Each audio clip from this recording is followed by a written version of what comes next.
foot of snow in Chicago. I don't know what happened, but it happened, and it's not ending. We're getting like 5 more inches soon, too. It's just nuts, but it's pretty. If it's got to be cold, it might as well be pretty. That's what I think. So anyways, I should tell you guys what this program is about. This show is about bringing outlandish and interesting topics to the forefront, from aliens, angels, ghosts, demons, holy encounters, shadow people, to Bigfoot, to the outlandish. I always say, if it's weird, we're here, and now you are too. And if you don't know who I am, when it comes to the outlandish, I'm someone who has been there, seen that, experienced it, freaked out, found some answers, wrote about it, got over it, and now I'm hoping to help others do the same darn thing and understand this crazy world of ours. If you dare, I invite you to visit my main website, which is HeidiHollis.com. I have all sorts of things on there that you may find intriguing. YouTube, Facebook, Twitter, all that good stuff. And I want to tell you guys how you can hear this program, which is unique and cool within itself. We've got a wonderful app, IRN app, Inception Radio Network. And most of the people listen through the app, which is kind of cool. But it limits the people that listen to the show live, but that's okay. I love that you guys listen. So it's all good.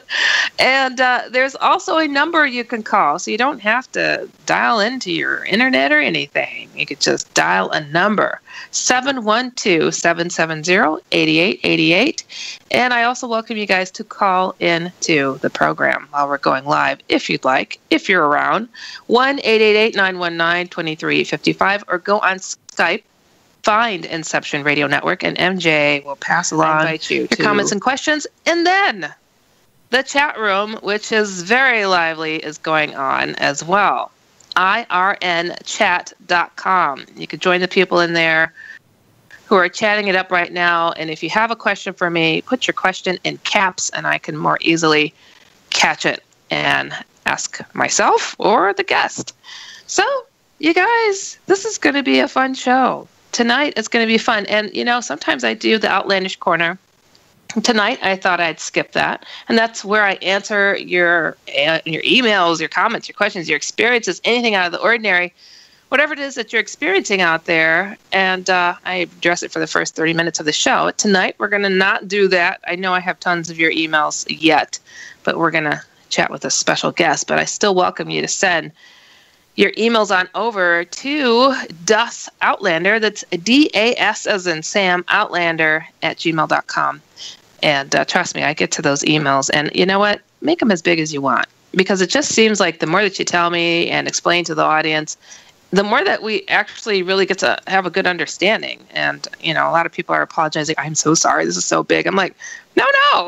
Keep it coming. It's fantastic. So, yes. So we're going to forego that, and I am going to go right now, and I'm going to read the bio of my special guest for this evening that you've never heard of before because it's a brand new book that just came out.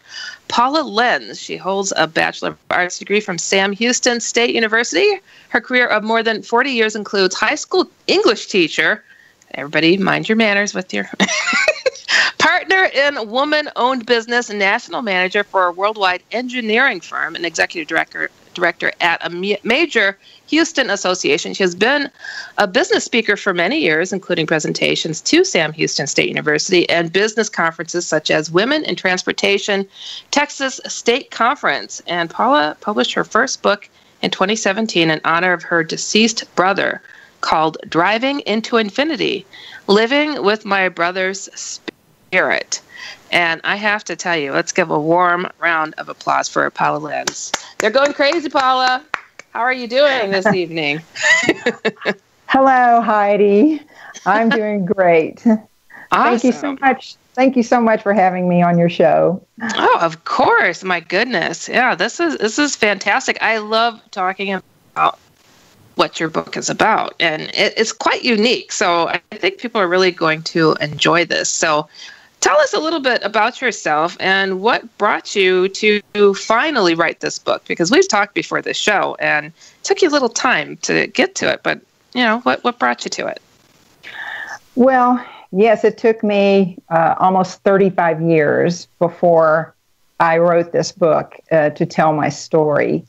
And the incident that prompted me to write this book took place in 1983, and at the time that this experience happened, and all of the ensuing years with all these different experiences that happened to me, there were really only a few people, a couple of my closest friends, who knew anything about these incidents that happened to me.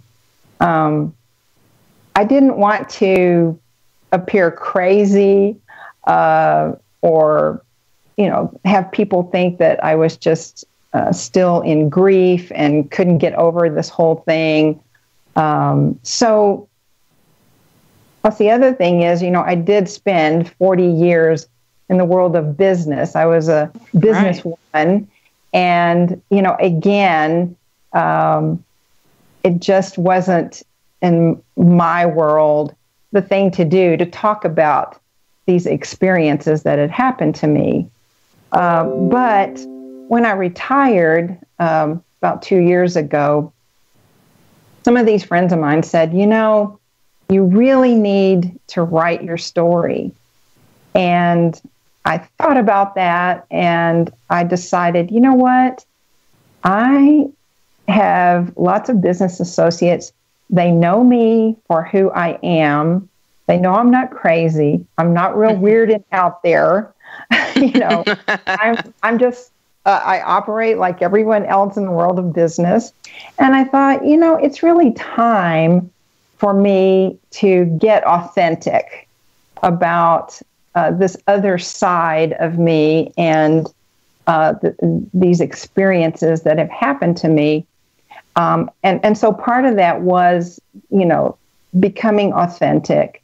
But the other part was that I really wanted to share my story in order to help people who have lost those people that they really love. And in many ways, if it's happened, suddenly and tragically, the way this accident happened to my brother, people are just in shock when things like that happen.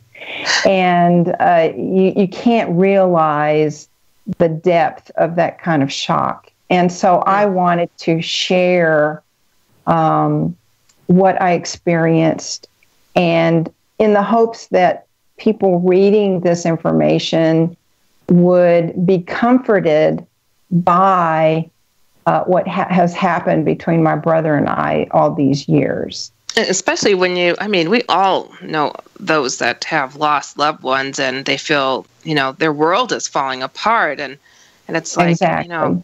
There's so much more. It must have been so confining for you, though. I know how it is when you've experienced something absolutely mind-blowing and not feel that you can turn to the people closest to you to vent about what it is you've experienced and not be able to relate. So it had to be frustrating for a long time for you, though. Well, it was. But, through the years, I learned to operate that way and be okay with it. My life was busy with work and other things. And along the way, all these other things happened to me. And again, I have some of these lifelong friends that I've shared those experiences with. Right. But you're your own example of how to be a normal person and have extraordinary things happen. So, hey. That's right. I mean, who knows how many other people are out there in similar situations. They've had experiences, but they don't really talk about it, and maybe only a few people know about it. But, I do have to say that now that I've written the book and this has all come out, I've been pleasantly surprised by the support that I've had from many people, not just friends who knew my brother or me, but, business associates. And so it is different now to be able to speak about this. The world has changed greatly. I mean, huge. So tell us, how did this all begin for you? What took place in '83 that changed your whole world? Well, let me start by taking everybody back in time to actually the year 1982. Oh, okay. And this was a time, of course, it was years before the internet was available. But it begins with a recurring dream that I started having in the fall of 1982. And I'm going to take some excerpts from my book as I describe some of these things. Great. But this recurring dream went on through the summer of 1983. So the dream is I found myself outside on a wide, expansive fields with a few rolling hills and some trees, and a large crowd of people had gathered there. Someone near me asked what was happening, and I replied that I heard it was the end of the world. Everyone was looking up at the sky, and there appeared Jesus. And in the moment when that happened, I doubled over, falling down to the ground. I was experiencing the worst pain of my life, but it was not physical pain.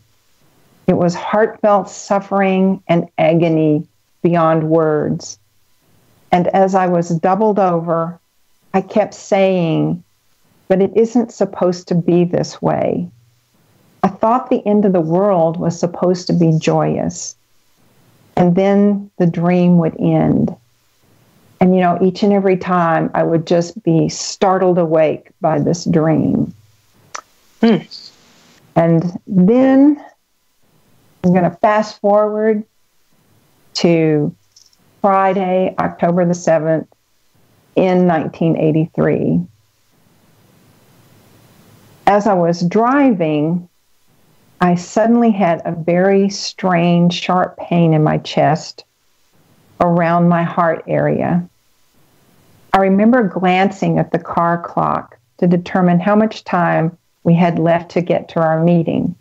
Now, in this scenario, my husband was with me and we were on our way to a meeting, but I was driving because I was going to use the car to go elsewhere later. But the car clock said 9 a.m. Although I said nothing to my husband, I was experiencing fear and alarm at continued pain in my heart area.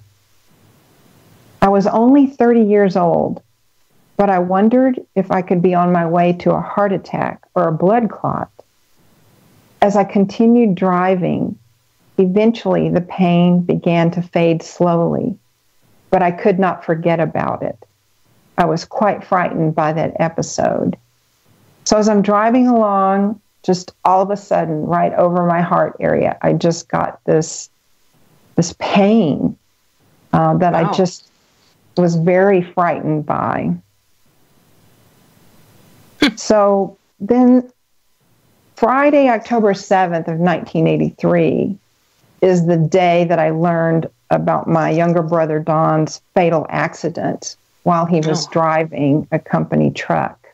Oh, wow.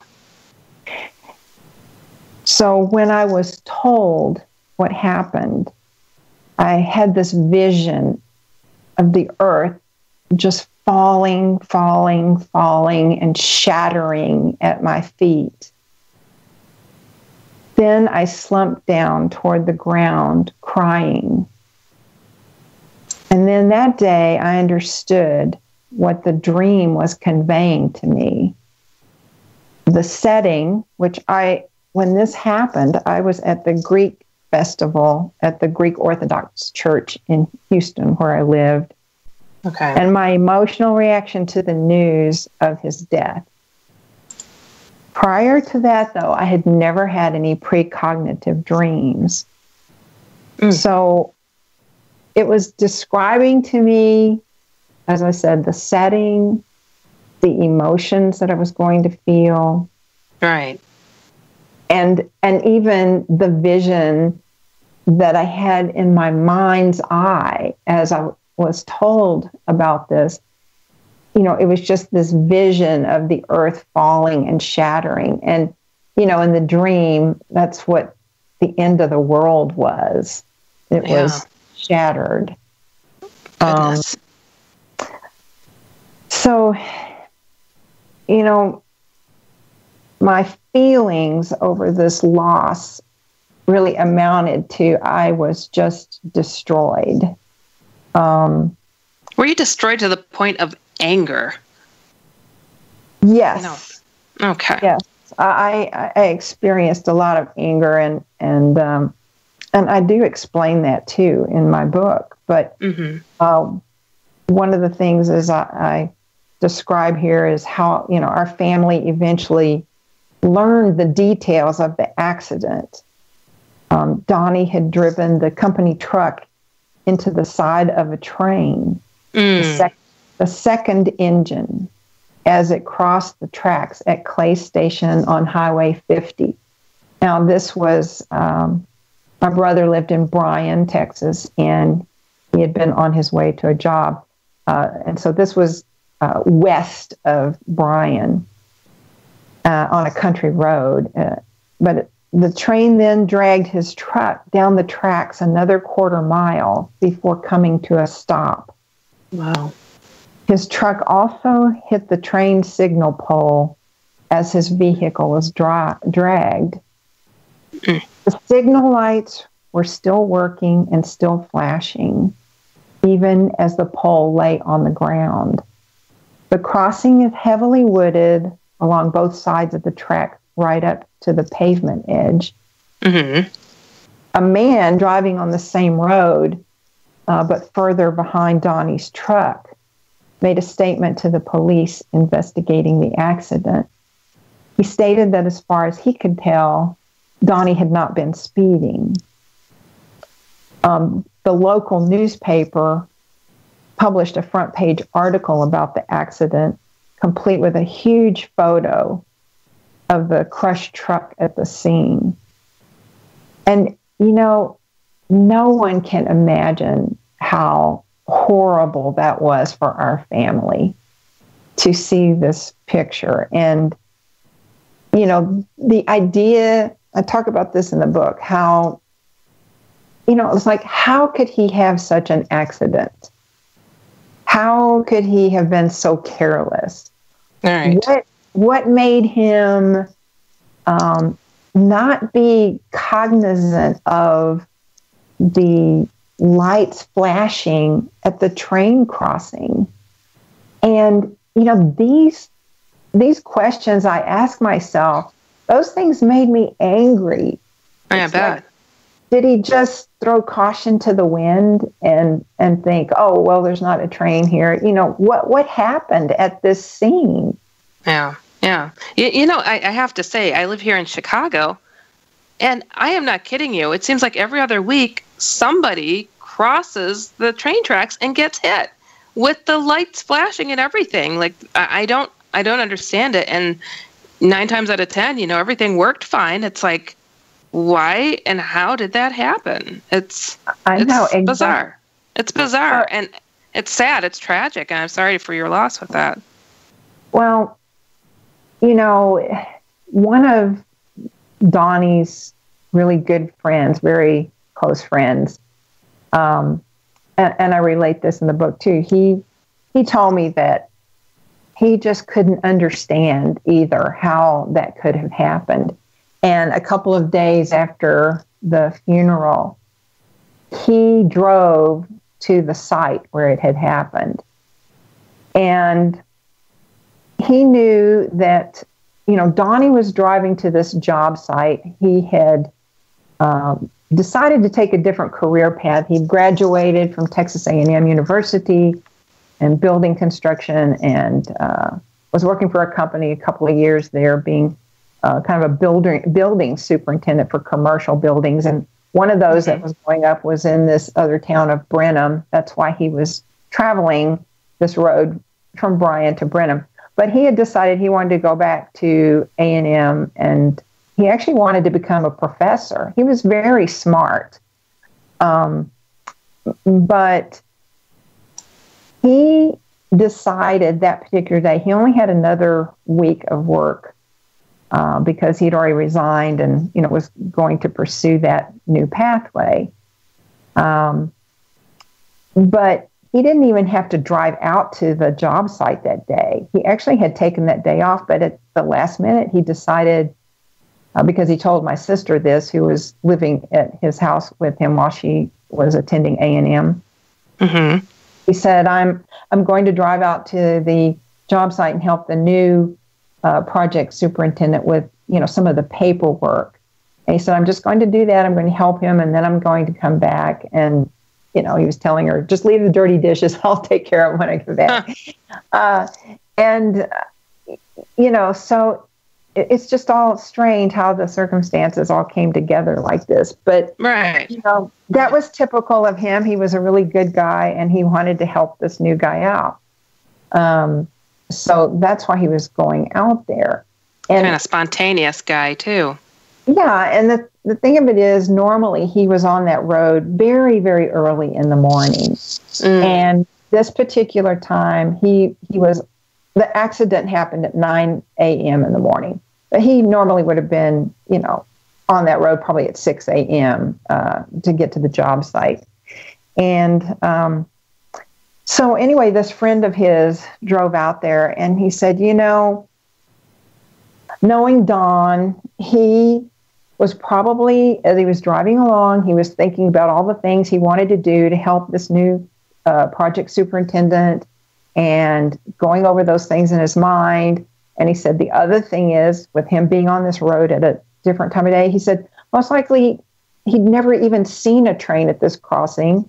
Mm-hmm. And it's true that the trees are very thick up to the edge both sides of that train track.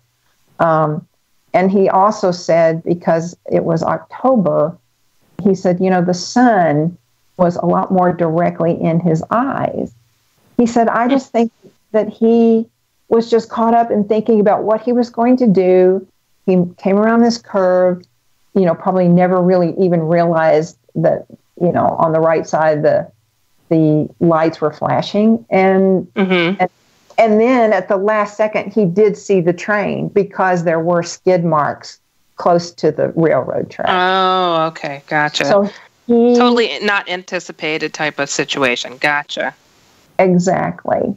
But nevertheless, it still brought anger to me. I just couldn't understand. I could imagine. So yeah, and the grief itself was just unbearable. I comment in the book, and I remember thinking this to myself, that I just didn't know a human being could cry so many tears. I just felt like I cried continuously. I just couldn't stop. I didn't know what was going to happen to me. Yeah. And of course, my family.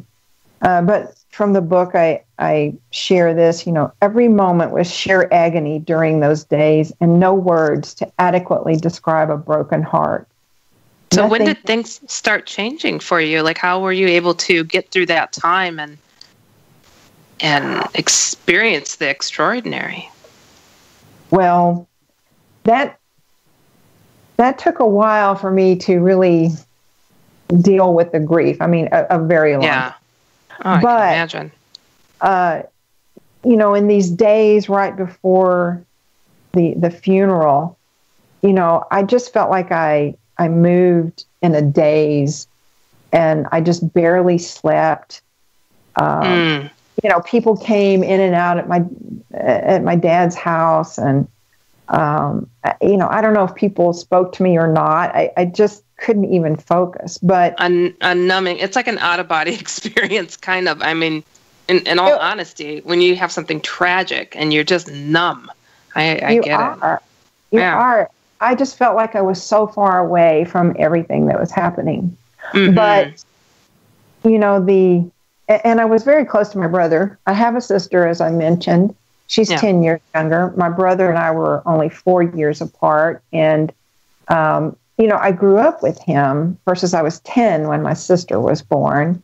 Okay. And plus, I kind of looked after my baby brother as we were growing up. And, all those things came into play. But what happened was 3 days after the funeral is when I had this experience with my brother. And Donnie came back to me while I was driving. And I was actually driving his personal small truck at the time. He was killed in the company truck. Wow. But that's how I came up with the title of the book, Driving into Infinity, and then living with my brother's spirit, because he was driving when he was killed. And then I was driving, and I was driving his truck when he came back to me. And I have to ask you something real quick. Now, have you ever heard of, after all these years that you've been probably looking into this topic as well, that when people come back, the spirit of a person comes to visit, it's as if they come around, close around the time that they lost their lives or were put to rest. And it's almost as if it's a comforting thing. And, to try to get a person to move on. It's like, I don't hear of these extraordinary stories so much, 10, 20 years after they passed. It's always rather fresh. Have you heard of that pattern going on? Yes, actually, I've done a lot of reading through the years, and there are, quite a few instances where that does happen. The one who's passed on reaches out to the people who loved them. And I believe that, obviously they do this because they don't want their loved ones to be sad and experiencing all this grief. And I believe because my brother and I had always been so close, I know this is why he reached out to me. And I actually had an experience in my mind's eye, even when I was sitting in a chair at my dad's house as people came to visit. And that was that I felt... Before or after the funeral that you had that? Well, this was before the funeral. This is before the funeral. Okay. Yeah. Because we only have a few seconds before we get to break, so I want to go into that a little bit more, and where you could break down your whole experience. So we're going to go to our break right now. You guys, you're listening to me, Heidi Hollis, the Outlander, and we will be right back. Welcome back, everybody. You're listening to me, Heidi Hollis, the Outlander. Remembering, always, if it's weird, we're here, and we're giving you advice and insight on outlandish topics, and the phone lines are always open. I know you guys are not afraid. I just know that most of you guys are listening through the app at other times. But 1-888-919-2355. And I have Paula Lenz, and we're having a really in-depth conversation. It's really about to get even more interesting, but I want to put out your website so people can learn more about your book and how they can purchase it. Paula, if you could mention the site address. Yes, well, they can just type in, it's https:// and it's tinyurl.com/Paula Lenz, no space in there. Yeah, and that's LENZ. Yes. PAULALENZ, like zebra. Yeah, I keep wanting to put a T in there. I don't know why. That's a common thing. I believe it. I believe it. So we're just about to get into, what it is you exactly experienced. This was soon after your brother, who was just 26, you mentioned on the break, when he went across a train track and got hit by a train and dragged and unfortunately lost his young life. And you said now the first experience you had was before his funeral at your parents' home. And what happened exactly? Well, this was just a feeling that I had and kind of something in my mind's eye. But as I was sitting there in a chair, I just instinctively knew, maybe I just felt my brother's presence up in the right-hand corner of the living room. And I knew he was, I'll just say, hovering there. And I looked up there and I just kept asking him, why? And then eventually, he went away. But then as I was, starting to into the experience itself that I had directly with him, that was 3 days after the funeral itself, and which was a Wednesday. And I had, as I explained, I had his truck, his personal truck that I was driving. And so I began driving this familiar route to my grandparents' house from my daddy's, which took about 10 to 15 minutes to drive. And when I was halfway there, Progressive presents Get Pumped. Inspiration to help you do insurance stuff. Okay, time out. You're gonna let your budget be the boss of you? Take control with Progressive's Name Your Price tool. Tell us what you want to pay for car insurance, and we'll help you find options that fit your budget. Here's some music to get you pumped. Da-dong, da-dong, da-dong, da-dong, dang, dang. I hear your budget laughing at you. Oh, wait, that's just those kids laughing at me. Ignore them! Da-dong, da-dong, Progressive da-dong. Casualty Insurance Company and Affiliates. Price and coverage match limited by state law. a strange thing began happening to me. I suddenly developed 360-degree vision. I could see everything around me in all directions as I was driving.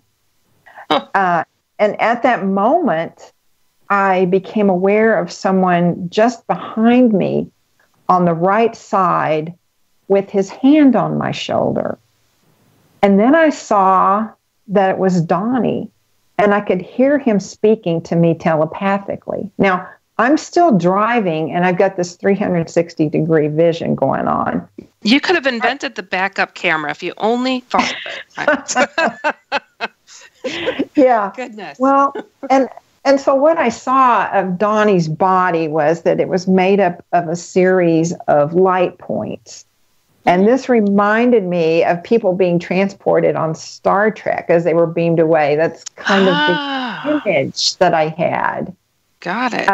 But I knew it was him. You know, I could see him. But he told me telepathically not to be sad, that he was happy, and that he wanted me to know what life was like for him now.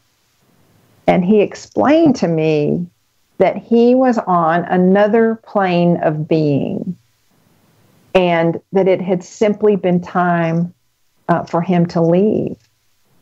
And at this point, I became aware that I was no longer in my body, but existed only in a state of consciousness. And I was no longer aware of driving at all. So I was with him. He kept his hand on my shoulder, even though I became, as I said, I existed just in a state of consciousness.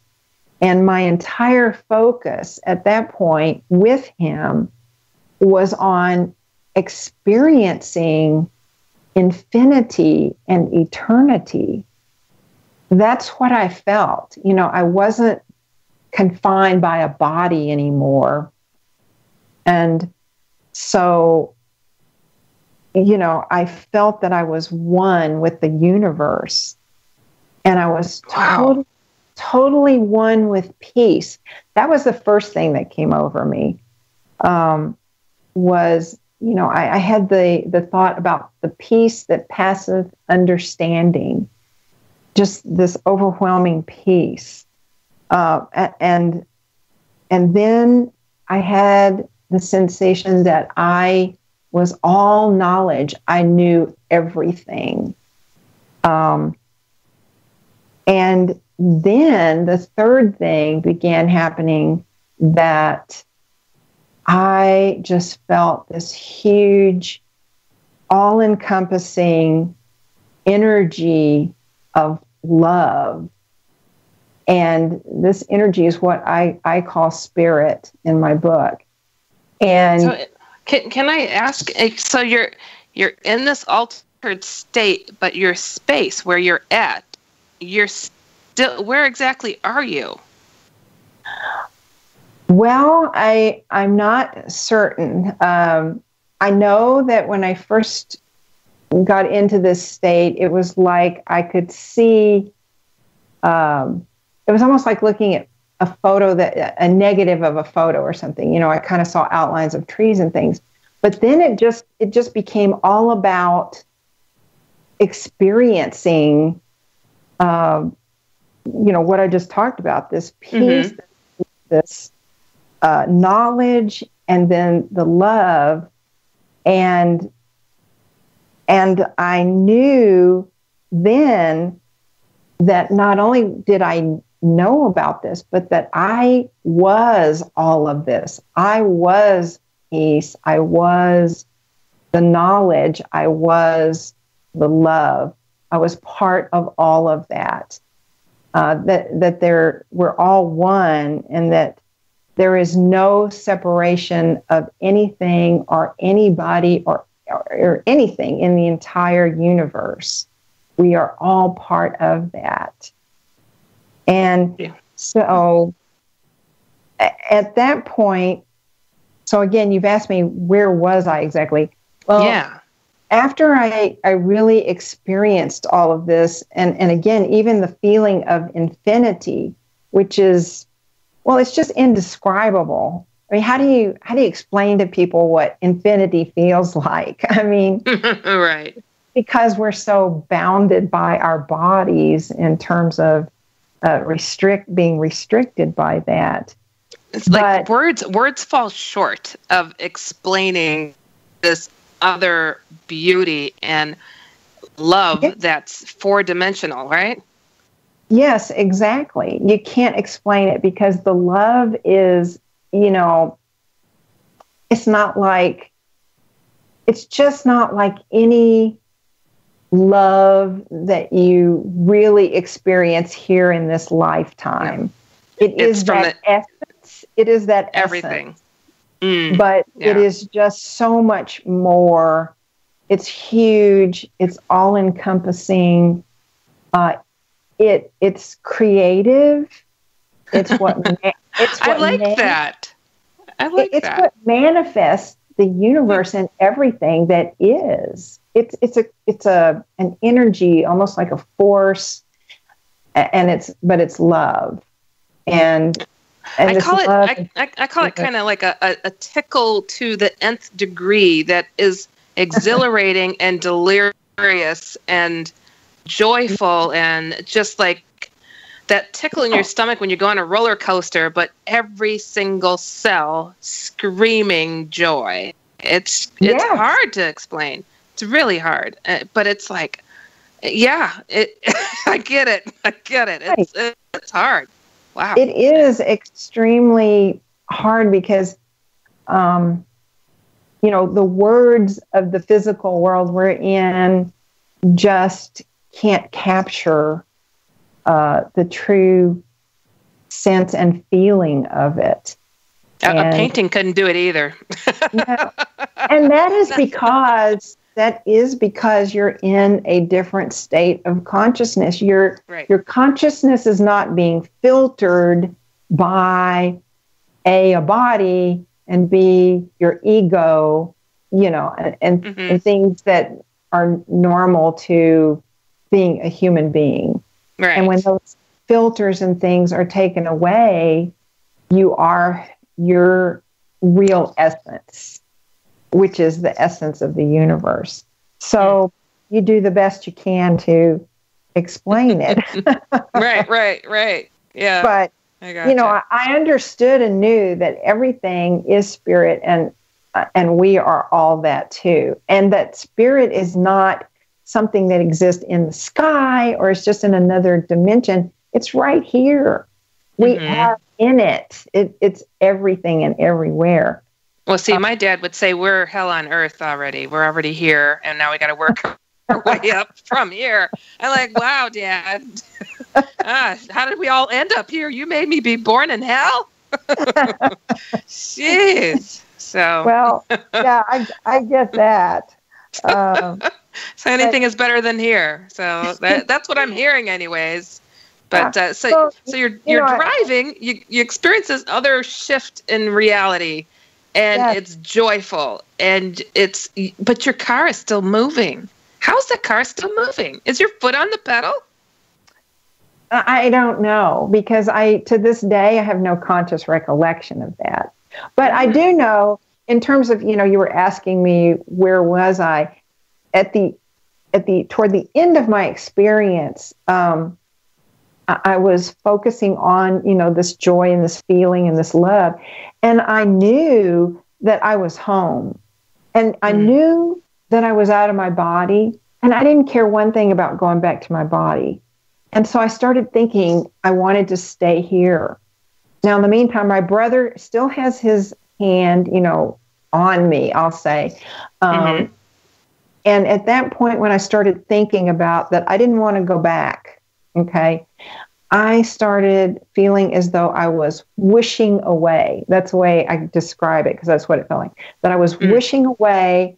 And I think that I was probably wishing away to I don't know if I would call it dimension, but perhaps the next area that would have taken me potentially into the light and on higher into where my brother is, whatever you want to call it, heaven or whatever. But when that started happening, and as I started wishing away, that was when my brother exerted pressure or energy against me and began pushing me down. And he was telling me, no, you can't go yet. It's not your time. Oh, and darn it all. I know. And when that happened, I could almost see myself coming back down into my body. And then I just kind of landed in my body, like with I call it a thud. And so the other part about this craziness is that I realized when I got back in my body that I had made a turn onto the road that took me to my grandparents' house.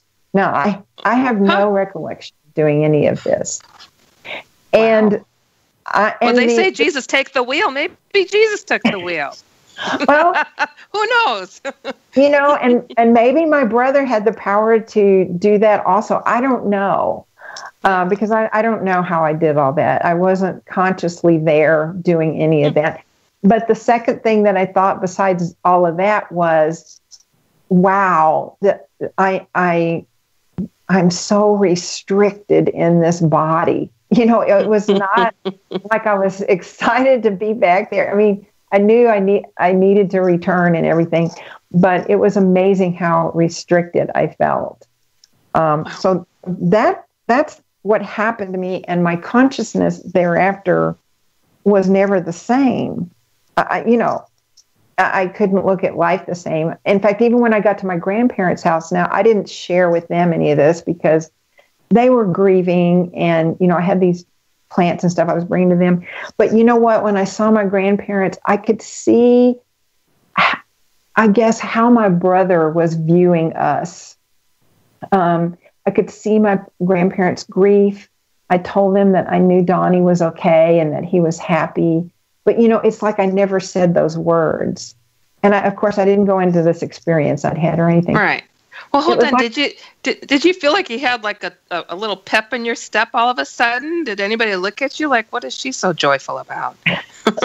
Well, I did for that whole day feel really wonderful. And I felt very close to my brother, and I knew he was happy and safe and all that. But I have to admit that even though I had this wonderful experience, and it lasted that day, but the next day I really fell back into this deep grief for my brother, that I was never going to experience him again in this life.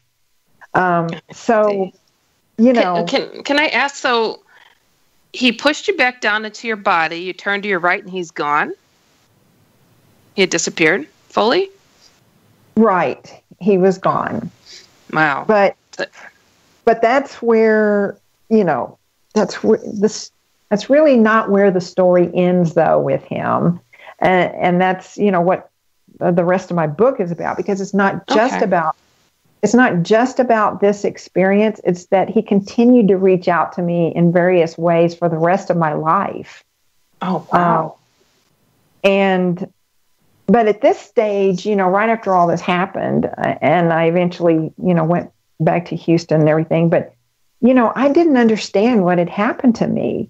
Again, I remind everybody, there wasn't the internet available. I couldn't just sit down at the computer and gin this up and say, oh, what's the research on this? I mean, that just wasn't available. And I asked myself, had this kind of thing happened to others? And so after that experience, I just felt compelled to read and find anything I could about just a myriad of topics, really, in relation to spirituality. And I really, literally, I have read hundreds and hundreds of books through the years. Wow. I mean, even now with the internet, I continue to read. So in terms of follow-on experiences that I had at my home, I remember walking out of my bedroom and I saw him as he looked when he was living. He was standing in my living room. He was actually looking at my stereo. He wasn't looking at me. He was peering into the stereo there. And the image only lasted a split second. It's one of those kind of images that you see, but you never forget it. Right. It was as though, because he actually spent a summer with my husband and I. He was doing an internship in Houston, working at a place. And that's what he would do. He would go over the stereo and peer in there and figure out what did he want to listen to, some record or whatever, And to this day, I still see that image, but it freaked me out. I didn't know what I was seeing. And all these things that would happen to me, seeing him in the living room. And then there was in the dining room, a chair it was pulled out a couple of times every week. I would come home from work and this chair in the dining room, which my husband and I at the time hardly ever went into. And I asked him finally, I said, are you coming in here and doing something here and pulling out this chair? And he said, no, I don't even know what you're talking about. But when my brother lived with us that summer, he and my husband would sit in the dining room. My husband at the time had this crazy electric football game. And they would get in there at night and drink scotch and sodas and play this crazy electric football game. And I would come in there after I'd been awakened by them going to bed and I'd say, we have work tomorrow, and then they'd kind of laugh and they'd give it up. But the chair that was always pulled out was the chair that my brother always sat in for that game. And so I knew he was trying to just tell me he was there. But it's me. Who else pulls out this chair? Who sits here? And one night, my husband and I were in our TV room, and from the very top shelf, which they were very deep shelves, we had videos that we had taken from various travel trips and things like that.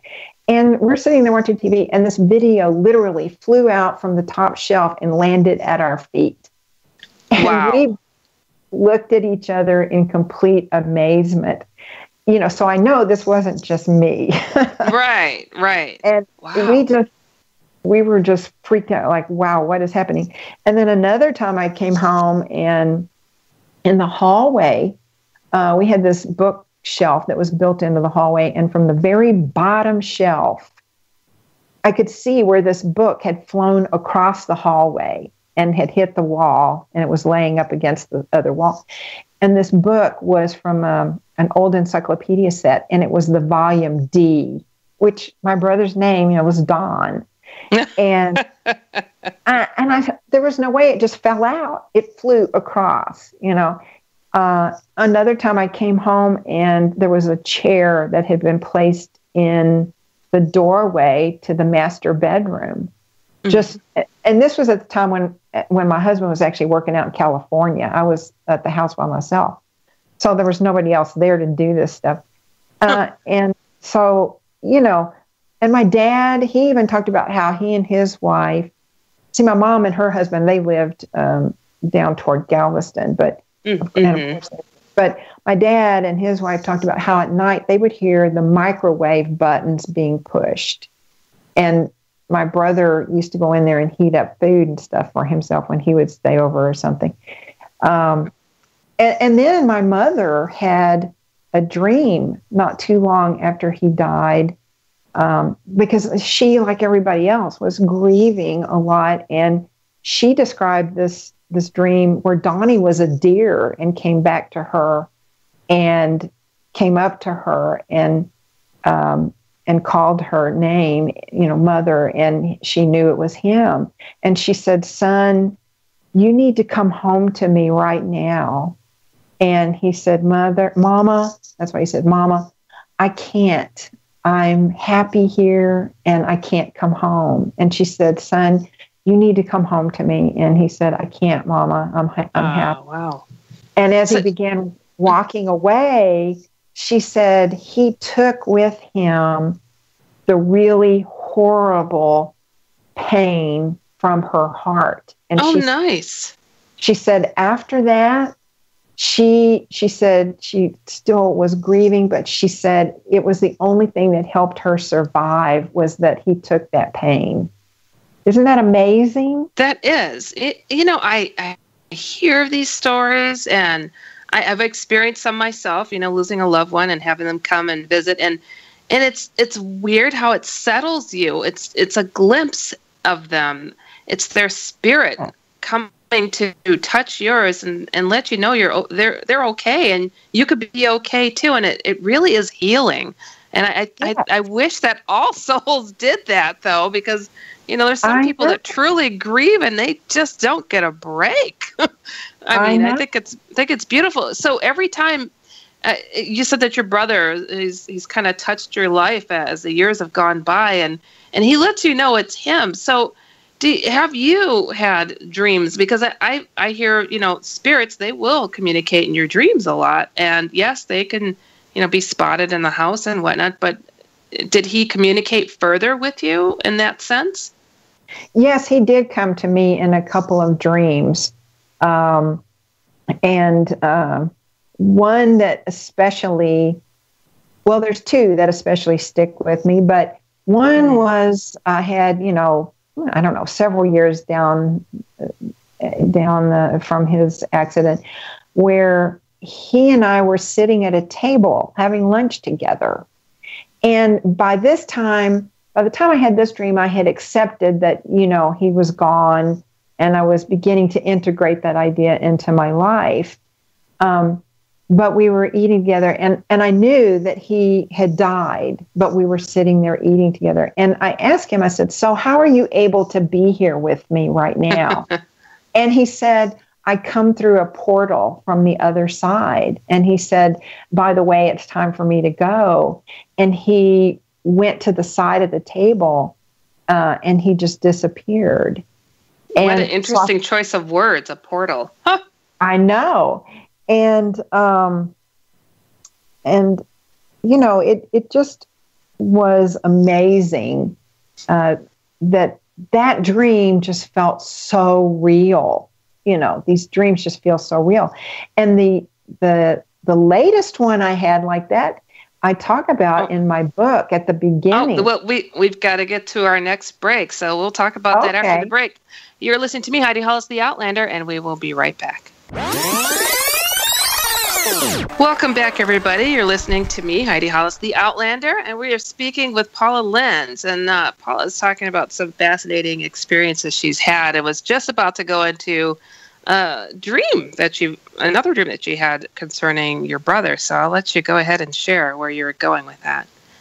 Yeah, thanks. And I did mention this dream is in the book because I believe it really related to the book itself being published. But I dreamed of my brother as a baby, which in all the years I've dreamed of my brother, I've never dreamed of him as being a baby. But I dreamed that I was at a party.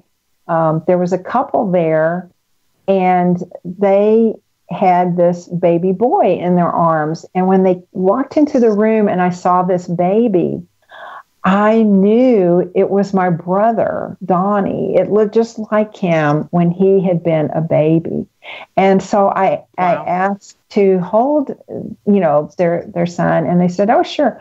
So the mom, lovingly put him in my arms. And when she did that, and I looked at him, this huge wave of love came over both he and I. And he looked up at me with a big smile. And I knew, again, this was like 3 days before I was giving the final manuscript to the publisher of this book. And I figured out that he came to me in this dream. It was his way of saying, hey, I'm really happy that you are finally sharing your story with the world. And I think he came back as a baby in this dream, representing that this was a new project that was getting ready to be born. And it was a marvelous, wonderful dream to have right before turning over the manuscript. Yeah, it was awesome. So I ended up including that in the the preface. Squeezing it in. Yeah, I did. That's awesome. It's like it needed to be in there, so it happened right when it was supposed to. I get that. Cramming for the publishers, indeed. So, with all of these things and being surrounded by people who have not experienced these things, but you started attending conferences and meeting others who have shared experiences like this. What did that do for you when you had that opportunity?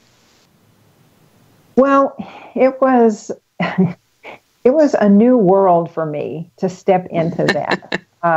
I got involved, and I talk about the International Association for Near-Death Studies, INS, that was created actually in the late 70s. Back then, there wasn't a whole lot of information out there about this sort of thing, about near-death experiences or spiritually transformational experiences or anything like that. But this one entity had been created. And so I've since joined them since I published this book. And I attend meetings where they bring in all these people, a lot of them who have written books and who've had all these different kinds of experiences, like out-of-body experiences or near-death experiences. And they've experienced, an expanded consciousness, and it changed their view of the world. And once I got into this, and suddenly I was surrounded by people I could talk to about this topic, this whole subject matter and what it meant. And I'd never been able to do that in my entire lifetime, other than sharing things here and there with some of my friends. And now to be totally free to discuss it and hear other people's experiences and compare, and they speak the same language because they understand what you've experienced. Right. It's mind-blowing. You don't have to take the time to explain and feel like you have to convince them. They're like, I get it. It's such a relief, isn't it? It is. It really is. It's a different world. It's a different world. Yeah. And, so I have somebody here who's asking a question, Time Walker, in my chat room here, is asking if the guest has experienced any smells or scents that seem familiar during the types of dreams that you described with your brother. And Jennifer is curious if you feel like your dreams were actual visitations from your brother. Well, let me start with the second question. And yes, okay. I do feel that these dreams were actual visitations from my brother, because those dreams have a very different feel to them. They don't feel like just a dream. You're dreaming, but when you wake up, you know that it was a different kind of experience. So yes, I do believe those are visitations from him. Now, going back to the first question, no, I have not experienced any smells or anything like that. However, one of the things that I did experience is, especially during the time when my husband was living in California and I was by myself, but it's happened even since then. But sometimes at night when I would get in bed, I would distinctly feel someone sit down on the edge of my bed. And sometimes even when I would lie down in the afternoon to take a nap, close my eyes, and suddenly I would feel someone sitting down on the edge of the bed. Well, my eyes would just fly open, like, I'm going to see what this is.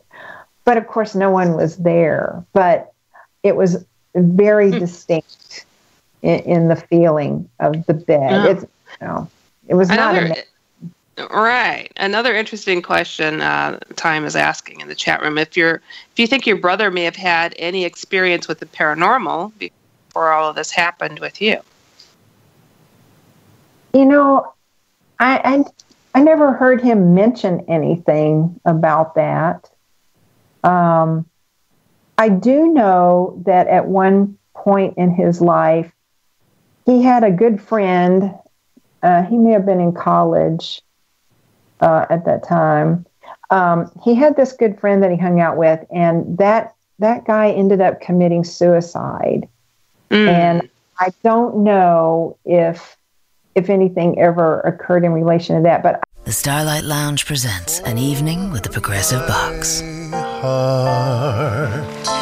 I took a bit of a risk singing that song, but of course the one place I never take chances is the road, where Progressive Snapshot rewards your safe driving. A good driver plus Snapshot equals big discounts.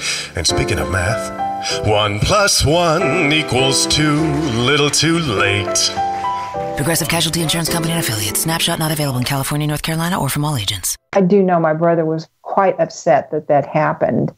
Now that was a friend of his. There are friends that are cited in the book. I mean, he had a best friend that they were almost like twins.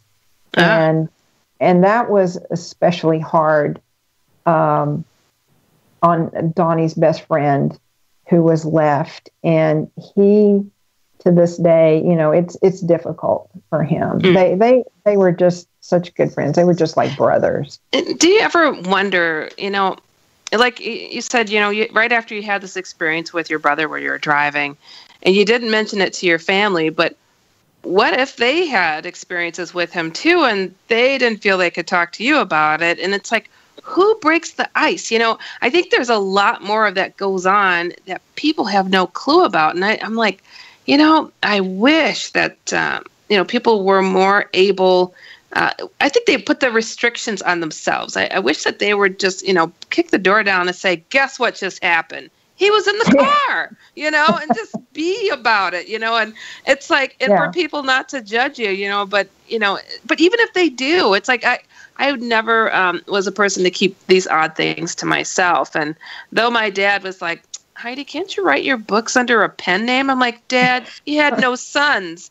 I'm going to abuse your last name to its fullest, So it's like, sorry, Dad, but I really wasn't. I'm like, this is who I am, and I have to share this stuff in hopes of reaching other people. Make an example of me, whatever it is, But it's, I think there's a lot more camaraderie in these types of experiences than we realize. And, if we just kick more doors down, who knows what would have come by, maybe that best friend experienced them too, and just doesn't know how to tell you. Well, and you know what, that's a very good point about this. And I will say this, I mean, I mentioned, about my dad and his wife hearing the microwave buttons that they told us. And so, I did mention, I must have mentioned some things, because then they shared that, and then my mom shared about the dream. And now that you bring that up, so this best friend I was talking about, he shared, and that's in the book too, how on the day of the accident when Bonnie was killed, I talked about how I had that pain over my heart right at the time of the accident. Well, he also had an experience he was at his office and he suddenly felt very sick, like his whole insides were just clenching up. And it was 9:00 because he was in a meeting or something at 9. And he did tell me about that. He and I did share those two things, if I'm not mistaken, actually at the, not the funeral, but the visitation deal, because he mentioned it to me and I never forgot it because I had that same deal. So there was some sharing of that. Cool. Some of those things.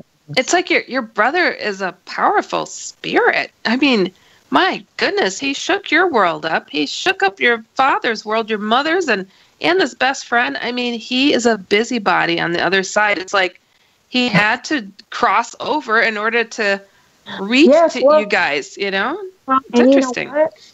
When you mentioned that too, he actually, I don't know who reached out. I believe his vibration reaches out, you know, about this coming event. I think that's why I had the dream that I had. But see, my sister 2 years before had a dream also. She actually dreamed the scenario of the woman calling and telling her my brother had died in a train accident. Wow. It was really terrible the way she found out. And, you know, I've done a lot of reading about vibrations and frequency, you know, that we emanate. And I think that these things were coming from him in ways of preparing us, or at least to some degree. But yeah, I mean, you know, things like that did happen. It's amazing. I mean, you know, you might hear of a spirit visiting one family member or two, but I mean, your brother was everywhere. People felt, more than one person felt his passing. That's wild. And I do think he is a very powerful spirit, you know, because he has done a lot of outreach. And again, his frequency and vibration, I think, was reaching out to people. And he was such a funny guy and just had a wonderful personality. I mean, we had so many people at the funeral, and we had the largest funeral home there in Bryan.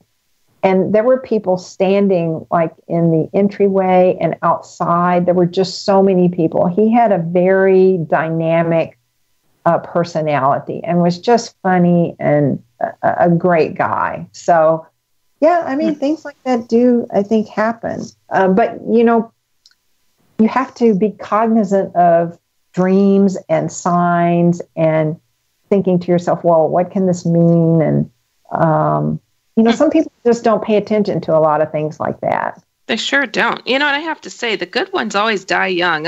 Us people that live forever, we must be awfully rotten.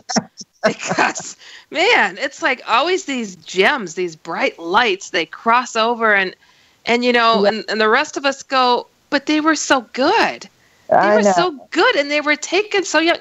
What are we doing wrong? You know, if God would take such a good person, you know, we wonder. It's like, wow, maybe my dad was right. This is hell.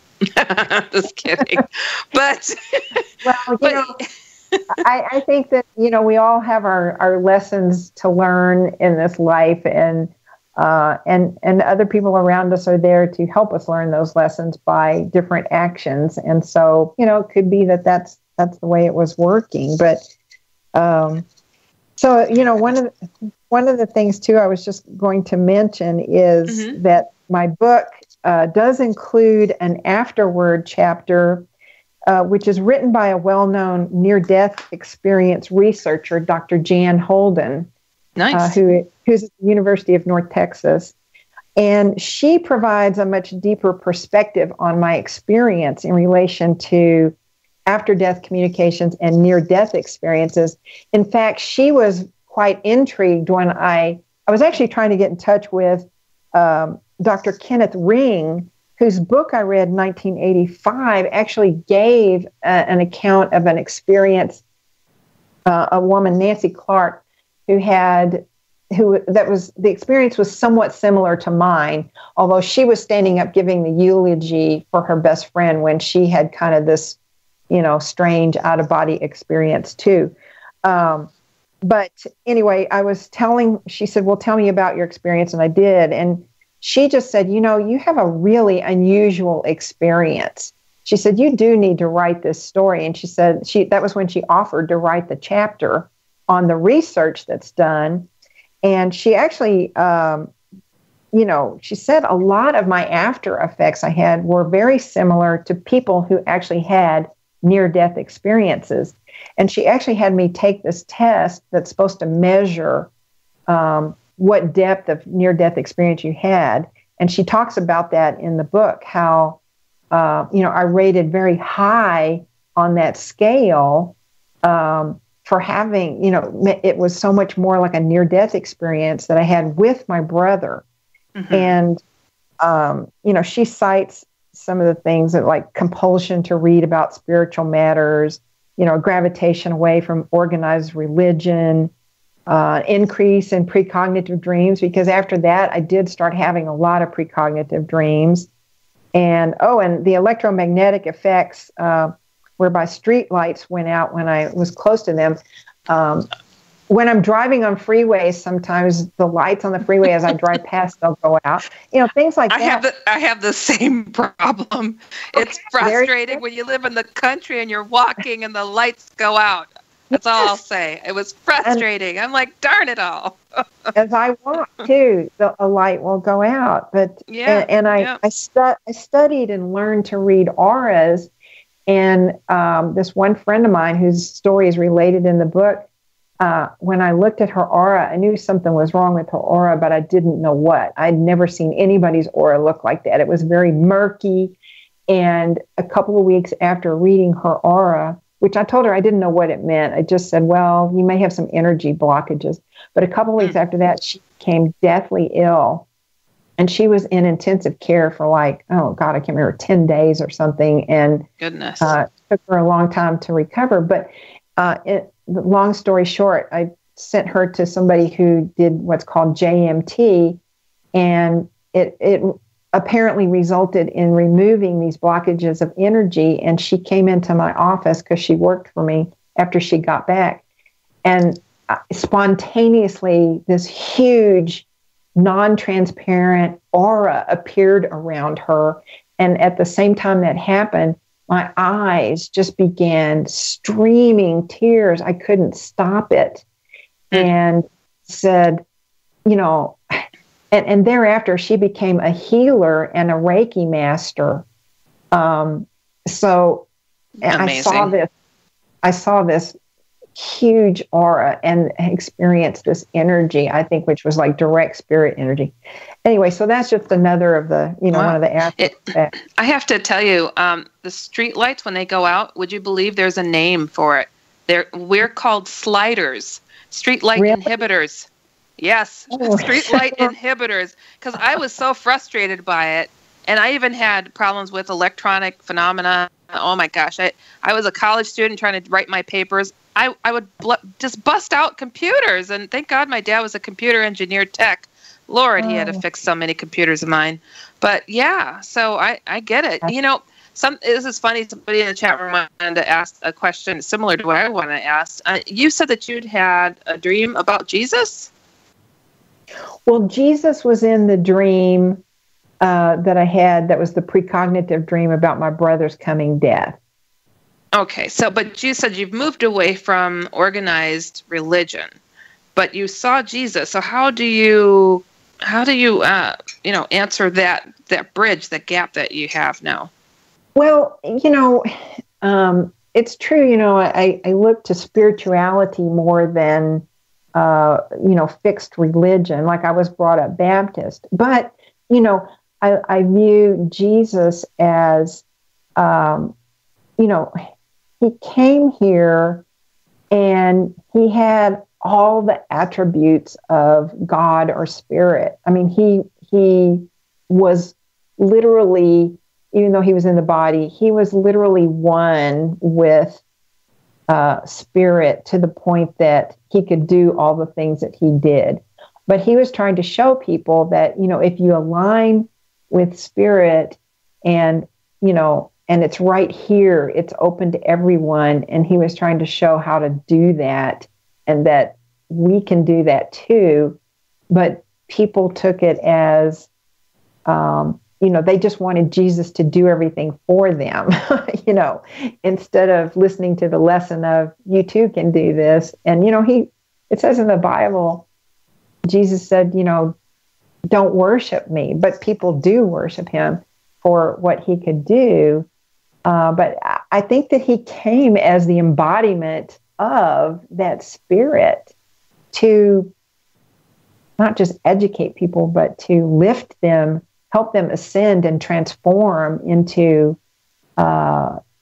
people who can do those kinds of things. So, and it's a common pattern that I see with folks. So when they refer to like this God presence as spirit, as everybody being God, everybody being part of that, and it's conflicting. That's for sure. And when people have had these out of body experiences, and I think that a lot of, I don't know, it's like awarenesses seem to equate. It's like when you're able to understand so much around you, it's like, the interpretations, and it must get clouded. I wonder if that was one of the more difficult things for you to accept and people around you. Was that like a big step? Well, again, this is not something I got into discussions with people about for, most of my life. Now, I was led to go to Unity Church because to me, they referred to Jesus as their elder brother and way shower. And they are open to the pathway of spirituality versus a religious dogma, with rules and regulations written. And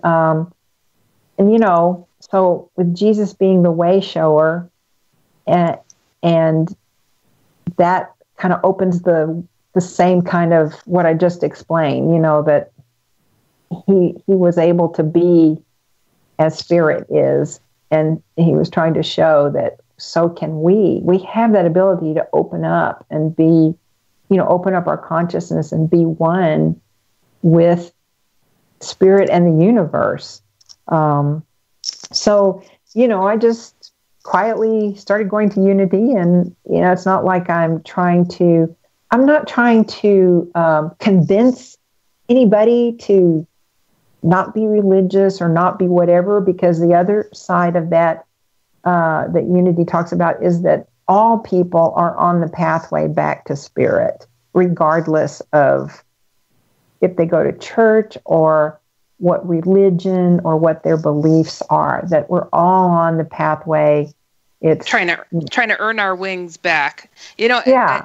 Personally, when we chatted, I let you know I experienced being in a bright light that I knew to be called the Source. Right. I also had several Jesus encounters, and it didn't confuse me at all. It's like I understood who Jesus is, and I understood the Source, or what some call spirit. And and I'm not a church goer or Bible thumper, but it's like my faith in Jesus and the experiences I had with him were 10 times beyond the Source. So it's like, I don't encourage, the Bible thumping thing either, but it's like, my goodness, the presence of him is something else. It's like, well, I am no way near close to what he is. That's for how I feel anyways. But, and you know what, that he is, Jesus is someone you can call on, just like you can call on your guardian angels or archangels. Believe it or not, we've come to the bottom of the show. we've got to run. And I want to thank you so much, Paula Lenz, for coming on the program. You. It was absolutely fantastic. You guys have her website. Remember, you can catch me here every Friday, 8 p.m. Central, 9 p.m. Eastern. You've been listening to me, Heidi Hollis, the Outlander.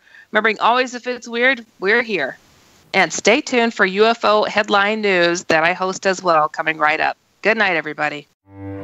When we take care of our own hearts, we're also taking care of the people closest to us. So it's comforting to know that RWJ Barnabas Health has New Jersey's most comprehensive cardiac care program, with access to top specialists, minimally invasive heart surgery options, and rehabilitation and wellness programs.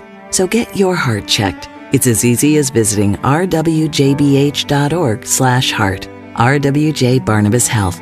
Let's be healthy together.